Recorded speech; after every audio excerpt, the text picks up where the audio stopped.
एक जंगल में एक हाथी रहता था। वह बहुत ही घमंडी था क्योंकि वह ताकतवर था, इसलिए अपने आप को सबसे श्रेष्ठ समझता था। वह हमेशा दूसरे जानवरों को परेशान करता था। कभी वह अपने सूंड में दूषित पानी भरकर दूसरों पर डालता, कभी छोटे छोटे जीवों को अपने पैरों से कुचल देता। इस कारण सभी जानवर उससे परेशान थे। जैसे ही वो आता, सभी इधर उधर भागने लगते।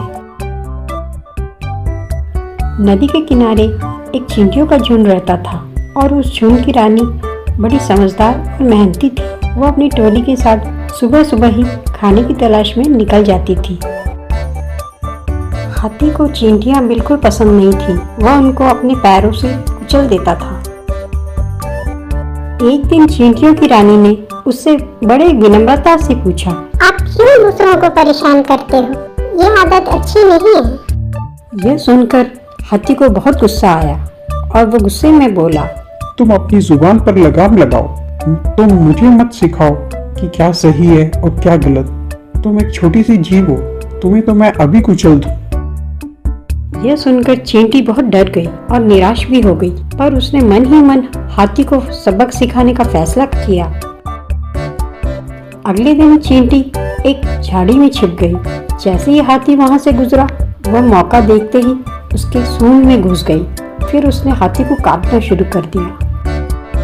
हाथी परेशान हो उठा। उसने सूंड को जोर जोर से हिलाना शुरू किया, मगर कोई फायदा नहीं हुआ। हाथी दर्द से कहराने लगा और रोने लगा।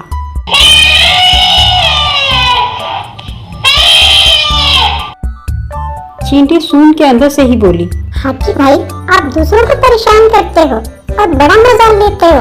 अब खुद क्यों परेशान हो रहे हो? हाथी को अपनी गलती का एहसास हो गया था। उसने चींटी से कहा, चींटी बहना, मुझे माफ कर दो। मैं आगे से किसी को भी परेशान नहीं करूंगा। चींटी को उस पर दया आ गई और वो सूंड से बाहर निकल आई और फिर बोली, कभी भी किसी को छोटा और कमजोर नहीं समझना चाहिए। यह सुनकर हाथी बोला, मुझे सबक मिल चुका है। मुझे अच्छी सीख दी तुमने। अब हम मिलजुल कर रहेंगे और कोई भी किसी को परेशान नहीं करेगा। इस कहानी से हमें ये शिक्षा मिलती है कि घमंडी का सिर आखिर नीचा हो ही जाता है और हमें किसी को भी छोटा और कमजोर नहीं समझना चाहिए। दूसरों के दर्द और तकलीफ को समझना ही जीने का सही तरीका है। लाइक करें, सब्सक्राइब करें।